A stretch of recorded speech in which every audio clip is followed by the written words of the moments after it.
you about its best interests today to support the concept of liberty and constitutional governance.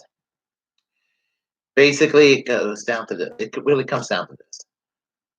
Right now, we have a public relations battle going on against the right wing in this country. They seem to have convinced people that they're the ones that are supporting liberty and constitutional governance, and it's not with the majority. And the left is making a big mistake if we just kind of chuck aside the idea of liberty and constitutional. It's okay, they're there, and I just don't, it's too much negativity. We're just going to say some of these assholes in right wing media on talk radio and on the television and on the internet, what have you. And they got a right to talk their shit, but I have a right to go and make my case for the left and my section of the left. And we got to show the people we're the ones concerned about liberty. And being on the left means you are liberty minded. You believe in individual freedoms. You also believe that there is a public role to be played in the economy to protect the people from predatory corporatism and unfettered capitalism that's abusive to people. And that's what it means to be part of the political left. And that's why we exist as a movement. Now, only the left. So here's the problem with that. Um, when you hear some of these right wing people beat their chest and act like they're the one for censorship and they're not snowflakes and they don't run to safe spaces, that's a load of bullshit right there. Because they only favor their own freedom of expression a lot of the time. And they favor their own safe space. And you say something that upsets them and they have this how dare you, and they're going to try to rip you a new asshole and get in your face about it. So I mean, and that's what's been going on. I mean, like flag burning. I'm not exactly the most patriotic person in the world, but yeah, I flag. It's offensive. It's tacky. But if some purple hair authoritarian kid wants to go and burn the American flag, if it belongs to that kid, let he or she burn it, as long as they're not violating any fire codes or that sort of thing. And as long as they bought it, it's not the responsibility of the government to sit there and control your behavior in that regard. I mean, if you're a hard right wing piece of shit racist, and you're not breaking any laws, and you're not, you're not engaging in violence, and you want to go do your stupid march, consistent about our support for the First Amendment. Right now, there are attempts by secular neocons within the Republican Party, the Christian right within the Republican Party, and even many corporate Democrats to ban boycott, divestments, and sanctions, BDS, the movement that's out there to try to boycott Israel, the economy, and what have you. So to pressure them to behaving and abiding by human rights.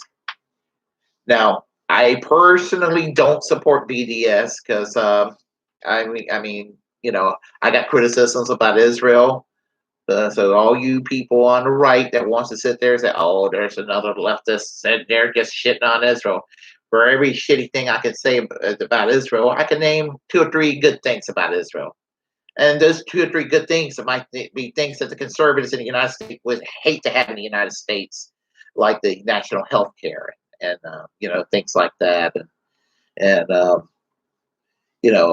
this welfare state, and they'd be like, well, they don't want that. It's like they like the shitty things Israel do. They don't like the good. They sit there and to criminalize that it's a violation of the First Amendment. It is like the state of Texas making you sign a pro-Israel loyalty oath to get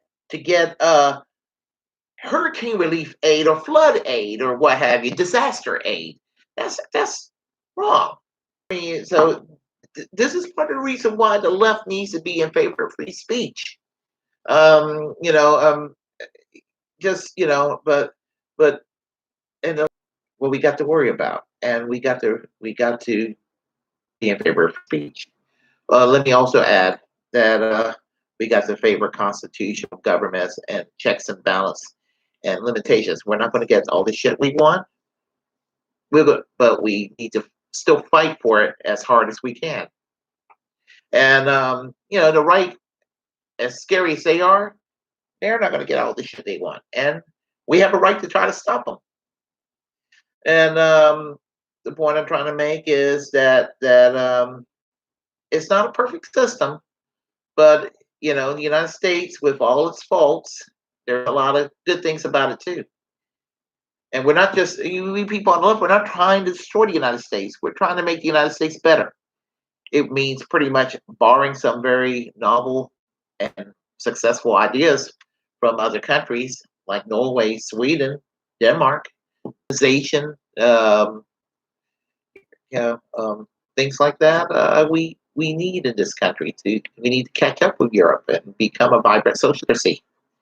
And if there's institutions in a way that the best way around is to build a movement to make it constitutional. I don't have a problem with that.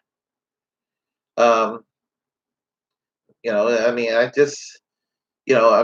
the Constitution is there, and it's a good thing.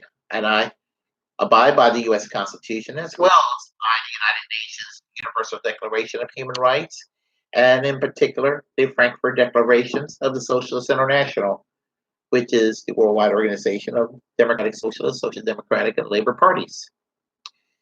And none of those three documents are perfect, but they're my three. But anyway, I've ranted long enough.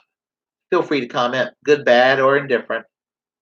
My name is Bernie Bro, and Super Tuesday's coming up, and if you're in a Super Tuesday state, please consider voting for Bernie Sanders. Okay? Have a good one.